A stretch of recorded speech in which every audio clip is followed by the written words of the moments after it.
Urban explorers, what is the creepiest we're not alone experiences you've had? So there's a moderately well-known abandoned mental hospital close to my town. A few months back a few friends and I went to explore a bit. Not a rare thing for people here. We found this setup of a few folding chairs and a couple of old mattresses with blankets and whatever else you'd imagine on them. We chilled there for about 10 minutes and then went on with our adventure upwards. Pretty uneventful from then on, a few really cool graffiti murals, awesome view from the roof. When we were coming back down we passed through the room and all the chairs were folded up and neatly stacked against the wall and the beds were made. Or at least as close to that as it could have been. Whoever did it would have most likely known that we were there and waited for us to leave to do all of that, as it was only a time frame of about 45 minutes. No threats or anything, just an eerie feeling of being watching in an abandoned mental hospital. Edit, Kings Park Psychiatric Center. I replied to like 4 of y'all and got about 20 others asking Lamau. Oh man, haha, my ex-girlfriend, a friend of hers and I did almost the exact same thing, also while exploring an abandoned psychiatric hospital. In our case we heard a group of teenagers coming in as we were on our way out and decided to have a little fun with them. We waited for them to pass through a classroom that you couldn't avoid due to structural damage in the corridor, and really quickly lined up the desks that had been sort of scattered around the room. I wish we had stuck around to see how they responded, but her friend had to get home. I should be thankful this is my creepiest story. So I was at an abandoned medical school in a pretty bad city with my friend. My friend told me homeless people squat there but only on the first floor. She even said one of her friends sat their backpack down and had it stolen by one of them in plain sight. So we avoided it and explored the second floor. We kept hearing random noises like someone loosely following us, so we kept on guard but never saw anything. We were then in this room and heard a louder noise and look over to see a cat just chillin'. It was the cat following us all along, cause after stopping to pet it and moving on, it continued following us, making the noises we kept hearing. It eventually came right up to us to be pet. We assumed it was a stray and wanted to get it help, so we agreed that if it followed us out we'll take it somewhere or to someone who will care for it. It followed us outside then immediately ran from us when we were like lol velp, guess we got a cat now, so I went to see where it went. Only to see one of the doors to the bando open and this like 6 feet plus dude walk out and yell at me, "Y'all fucking with my cat." I just about shit myself thinking I was about to get murdered or something, haha. I was like, "Oh, is that your cat?" He followed us out. He's like, "Yeah, it's my cat, Colonel Mustard. Get over here." And the cat comes running to him. He introduced himself and we talked for a bit. He was actually a really cool guy. Said he lives there and studies psychology and stuff to keep occupied. Bonus, picture of Colonel Mustard. So Terry's this building in my city that has been abandoned for over a decade. The building itself covers over 40 acres, so it's pretty well known by explorers that if the cops come they won't search for you inside but wait for you to come out. The second time I went to explore this building we were looking for a way inside. Keep in mind this is taking place early in the morning, maybe 3 a.m. We come across this section of the building that was a large outdoor amphitheater. We walked down to the center and went up to the boarded up windows, and ever so faintly on the other side of the wood you could hear someone talking to themselves. We got the fuck out of there. I explored part of an old Nike or Atlas missile site one night with a few friends. As we were leaving, someone started shining a laser pointer at us from the woods. Somehow, we couldn't actually see where they were, even though that's usually pretty easy to do with laser pointers. I still wonder if it was just a laser pointer and not a laser sight instead. The area I'm currently in is a touristy beach place, so being winter it's completely devoid of life. There's a lot of apartments/hotels around that are just shells, no windows or doors. At 2 a.m. I went to go to the local garage to grab some smokes as we were running low. It's dead quiet and you can hear the tiniest sounds. I was walking past one such building when I felt like I was being watched. I looked up and around but I couldn't hear or see anything, so I carried on walking but slower, now trying to be as quiet as possible while listening for anything strange. Suddenly every single dog around just went crazy, barking, like dead silence to deafening barking in a second. Made me jump 10 feet, looked up, and on the 3rd floor of an apartment that got no windows or doors put in yet is a single dog just staring at me. I literally turned around and walked straight back home and figured that I'd just go at a more reasonable time. Edit, picture of what the building looks like. I lived in China for the last 18 years. At night I would get bored and go out riding on my scooter and just explore various roads. This incident was about 14 years ago. There was a place I had been to in the daytime, down a country road that was mostly green hills and forest. Somewhere there was a little settlement where they were building a whole bunch of new things, including an apartment building that was at least 20 stories high. It was just a shell, no windows or doors or fittings yet, or even stairs, just the concrete for each of the floors and some of the walls. That night I rode past, and stopped. There were bamboo ladders leading up to the first few floors, and more bamboo ladders inside going all the way up the building. The entire building was filled with people, and they were families too. Mom, Dad, cooking pots, they had little fires going and were cooking, children and even babies. There were hundreds of people living there, and as I stopped there with the engine running, more and more heads started appearing, people watching me. They were all silent, nobody called out. They just looked. So I rode off again, and felt spooked. My friends and I were exploring an abandoned restaurant in this beach town one winter night. We snuck in through a broken window on the shore side, to avoid being spotted by any cars driving by. Overall, inside it was your typical abandoned restaurant, but was still really cool to check out. There was a long bar, tables tossed about, etc. We walked downstairs into a wine cellar, and started walking through the labyrinth of hallways. The basement was deceptively larger than we would have expected for a beachside restaurant. Anyway, we wander into this room off one of the hallways, and shine our flashlight in the corner, and we see an unmade bed, cot, with all of the trappings of someone currently living there, a safety razor next to the mirror, random other belongings. Our stomachs immediately dropped as we realized we were currently in someone's living quarters, and promptly noped the fuck out of there. To this day we still don't know if the person was hiding in the basement with us, waiting for us to leave, or if we stumbled on it while they were out and about. Either way, we couldn't shake the feeling of being watched by someone from the shadows of that basement. So I take a lot of time lapses of nature and stuff. One clear night I decided to drive out to the middle of nowhere to get a time lapse of the stars. I found a lake that seemed like a cool spot to shoot and set up. About 20 minutes in I hear a noise and look up to see a light above me. Sure enough, a drone is right above me just hovering. It freaked me out, so I booked it out of there.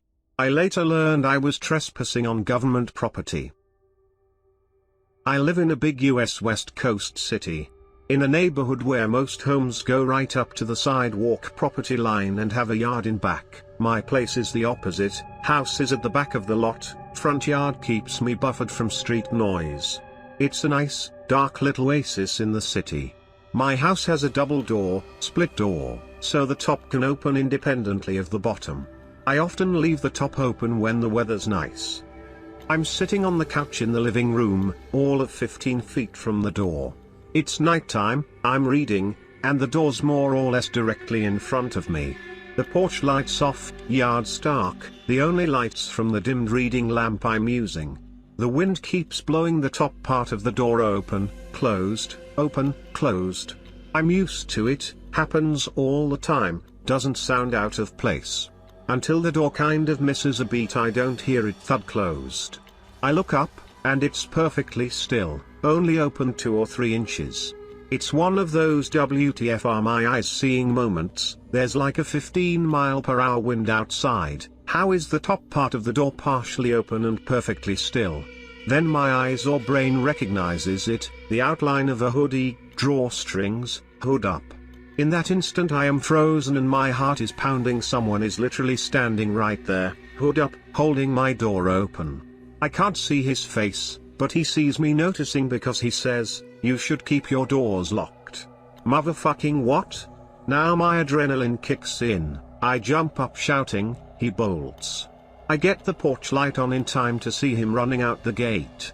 I still wonder how long he'd been standing there or WTF he was doing/thinking. The door has been very fucking locked since then. Not urban, but definitely rural. Was good friends with a guy whose property abutted a forest. He loved to go walking through the woods at all times of the day and night since he was a kid, and this part of the forest was the opening to a broader state park/preserve.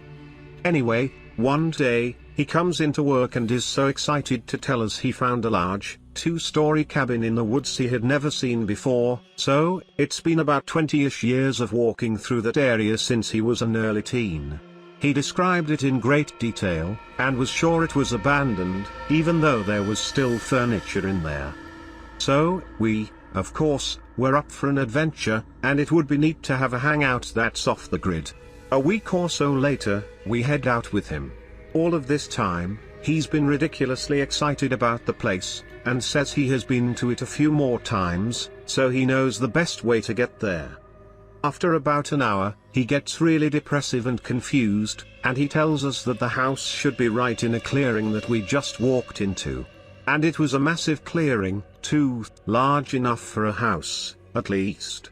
But there was no house at all. We walked outwards in circles for another few hours, thinking he got lost along the way, but nothing. He was completely upset by this, and he showed us marks he had made on trees that pointed to the clearing/house. By the time we got back to his house, he was almost in tears. Anyway, a few months later, he comes into work and says he saw the house again, and we ask him if we can go there. He says, "No, you don't want to do that," and is white as a sheet. That's the last thing he ever said about the house, no matter how many times we brought it up. I spent 2004 to 2009 living in a dilapidated warehouse that had a space over it converted into an apartment. In exploring the warehouse beneath it before moving in, a buddy of mine and I were discussing how the place smelled and was haunted. In making jokes about it, we started laughing when something shattered on the wall near us. We were seriously startled and contemplating what it could have been when someone shouts, "Shut the fuck up." And there's a homeless man throwing what I assume is a second bottle at us from across the space. In a non-threatening way, I calmly state, "Are you sure you should be in here?" He waves something at me and yells at me to call the police if I don't like it. We had finally worked up the courage to explore this super scary looking dilapidated house. It was boarded up really solid, nobody was getting in and out without a ton of work prying off boards. We searched exhaustively. The easier way in was to just make the damaged drywall on the back wall a little more damaged to widen the hole. As soon as we stepped in, there was something vaguely human-shaped at the top of the stairs we both saw. We bolted in terror. Of course, me and my friend were only 9 at the time. Was probably just some homeless dude better at finding entrances than us. As an adult now, I really want to go urban exploring in the NYC subway's abandoned stations. But I need to meet someone familiar with all the new post-9/11 security shit because I'm paranoid about it. An even more exciting target is the abandoned 19th Street Path station. The only even semi-modern footage is just blurs captured from passing trains, not any better than I can catch myself. But I think their security is tough. There's keypads at the tunnel entrances, presumably to disengage some security thing. There was an old house down the road from where we lived in the country. It was broken and falling apart, but as a kid that was like the biggest draw for our curiosity. We decided to travel through the brush and go inside it on one of our bike rides, and we found loads of neat stuff. Magazines. Old busted antique looking furniture. It was actually pretty cool. We knew from stories our dad told us about the house that there should have been a few nice apple trees around, so we wandered outside to go find them, but what we found was a new van hidden around a bushy area and covered with sticks. Remnants of a camp area with smoke still coming from the campfire, but no one that we could see. We noped out of there and told our parents. Turned out it was someone who had run the border and was camping out in the woods. No other details were relayed to us about it, but pretty creepy for our 12-year-old selves. There's an old flour mill on Harbor Island in Seattle. It's been abandoned and locked up for a while. My buddies went through a pretty serious Urban X phase near the end of high school, so we were going to all sorts of weird and interesting places in the area just checking it out. Got chased out by cops a few times, usual stuff. Anyway, inside this flour mill we're working our through some of the regular block areas, and our buddy swears he heard something. We all stopped dead in our tracks, lights pointed down, just listening. The amount of noise a dilapidated building makes when you're trying to be quiet is amazing, constant creaking and wind noises. Then I start to hear it. It was shuffling, with the sound of somebody dragging something across concrete. At this point I can feel my heart jumping out of my chest, the blood pulsing in my ears and head. I'm hyper aware as I try and pinpoint this sound and associate it with something I knew. By the time we're sure it's not just the wind, we've all heard the noises. There was 5 of us in there, and we're starting to think it's coming from near the stairs. We slowly, achingly, creep our way over broken glass and dirt.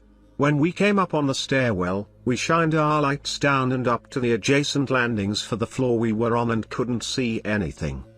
My buddy turns around, steps on an old water bottle on the ground, making the loudest crackling a water bottle has ever made in the history of recyclables.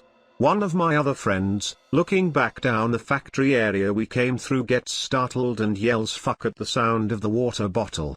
We immediately heard the most chilling, deep scream. At that instant we all just put the gas on and ran the fuck out. At the bottom of the stairwells we ran into 10 homeless people who weren't there before, but we paid them no mind and didn't stop our dead sprint until we got back to our cars. We figured it must have been some homeless person we scared with our creeping around and then sudden expletive, but we never saw the person or identified the sound. So who knows? Definitely not urban, and more sweet than scary. I was once camping in the desert, at least 30 miles in every direction from any human settlements. When I woke up, there was a full, cold, 5-gallon jug of water outside my tent. Something about this story really resonates with me. In a place where the chances of 2 people running into each other are slim to none, this simple act of kindness occurs between 2 people, without them even meeting or saying a word to each other. That's pretty neat. I was on the other end of this. There was an abandoned nunnery on the coast behind a suburban development, a very creepy but beautiful place. I loved it because it had an entirely stone chapel. Any sound you made inside had true reverb and echo a second long almost. I brought a friend in to make some recordings in the dead of night. As we're leaving, a group of laughing neighborhood kids came in on us crouched in the dark over a bunch of electronics. They ran faster than I've seen anyone run before. Reminds me of something similar a friend and I experienced. We were going to explore a supposedly haunted slaughterhouse, which in fact is actually an old grain processing plant. It's about a mile walking along a paved road. It was night time, but the moon was bright enough for us to see without needing lights. We could see 2 cell phone lights of people leaving the spot, walking towards us on the road. Friend and I didn't think much of it and kept walking down the road. The 2 girls, as it turned out, had their phones mostly pointed at the ground as they walked. That meant they didn't see us until we were probably 10 or so feet away from them. 2 dudes walking in the dark towards them in the middle of nowhere, at a supposedly haunted location. They screamed bloody fucking murder. We apologized and told them we're just going to check the place out too. Didn't even cross my mind how creepy that must have seemed to them until we had already scared the shit out of them. Whoopsie. Edit, place is in Antioch, California for any of those interested. My friends and I grew up in a town that had a large abandoned psychiatric hospital. People went in there all the time and we decided senior year of high school to sneak in at 2 Isham. We get in with flashlights and start just exploring. We get up to the 3rd floor and start hearing footsteps. We turn the flashlights off and hide in a room. We watch this big black figure shuffle by the door and down the hall. We ran the opposite way to another stairwell and got the fuck out. I'm sure it was just some homeless dude or something, but Jesus Christ, we were spooked for a while.